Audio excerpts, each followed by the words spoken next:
Good morning, students. In today's class, we are going to take the summary of the story Growing Up. Growing Up is a short story written by the author Joyce Carey. The story is very simple in outline. A man comes home from work and he plays with his daughters, who attack him.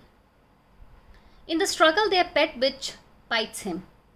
The girls tend to his wound, but in the end, he goes out to his club seeking some male company. Beneath this simple narrative, lots of other things happen.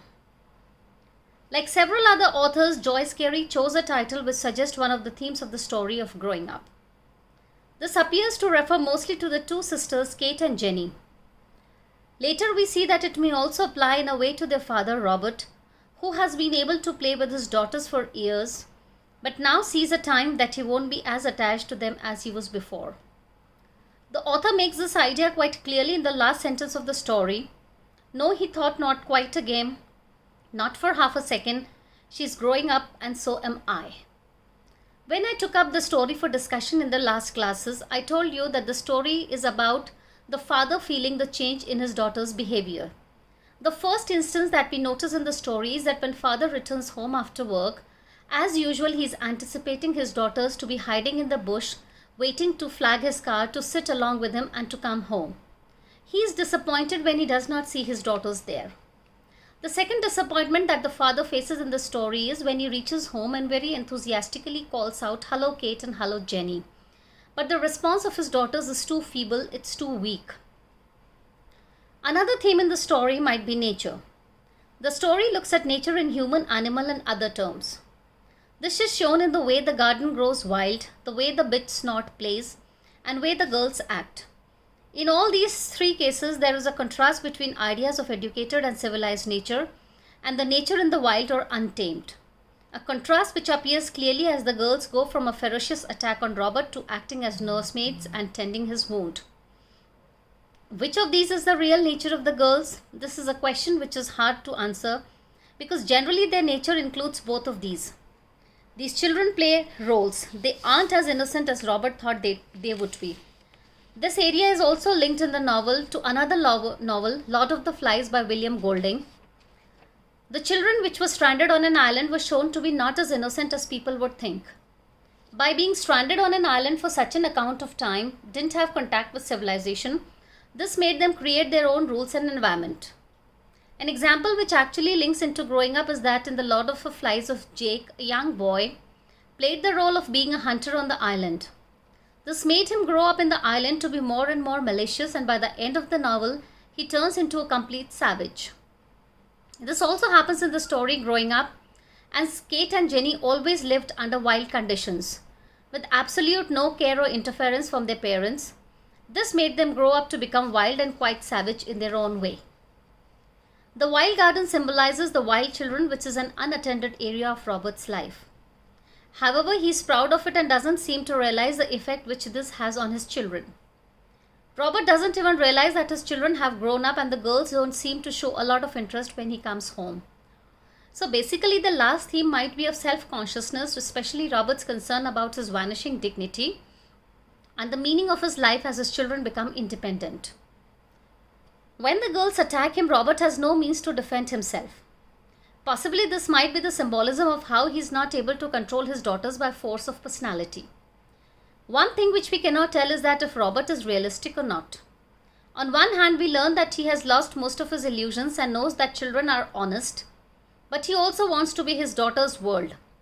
However, when he looks for some comfort, he does not turn to his wife but to male society, even though he sees it as boring. If the father doesn't seem to know his own daughters and the mother never actually seems to be there for them when needed, are they both good parents? This is a question which has been raised by the critics. The role reversal of parent and child at the end, while Jenny is in a superior position, she is alarmed by the wound, whereas Kate still laughs when she sees it. The girls in the story appear sometimes as individual but also as pair who act together. We read that they adore each other and one always comes to others' help.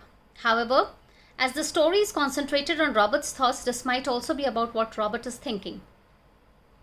The girls have some contradictory feelings. We see that growing up does not mean becoming more sensible. The girls' wildness makes them in some way less responsible than when they were younger. This contrast is shown in the way they speak to their father. They call him Palaphus. Palaphus Robbie or Daddy. Palaphus is usually the word used in Western films by Red Indians. And here the author might be suggesting that they are savage, like the stereotype view of the Red Indians. Before they attack Robert, the girls chant, "Kill him, scalp him, torture him." After they have attacked him, Jenny says, "We have got to wash your bite," while Kate, who fetches the water for the washing, says, "Daddy, sit down. How dare you? Get up." Now, when we see all these episodes in the story, we think that the story is presented through Robert's view but not in his voice. So we can never actually be sure that what we read is actually always exactly is on his mind. The author uses interesting kinds of language use. Sometimes that word choices are surprising. When we read that Jenny is reading, we learn that she does it furiously. This seems to be a bit old when describing someone who is reading. But on the other hand, it doesn't seem quite appropriate to the character. The writer uses patterns with repetition or exact opposite. The original excuse for this neglect was that the garden was for the children. The original truth was that neither of the Quicks cared for gardening.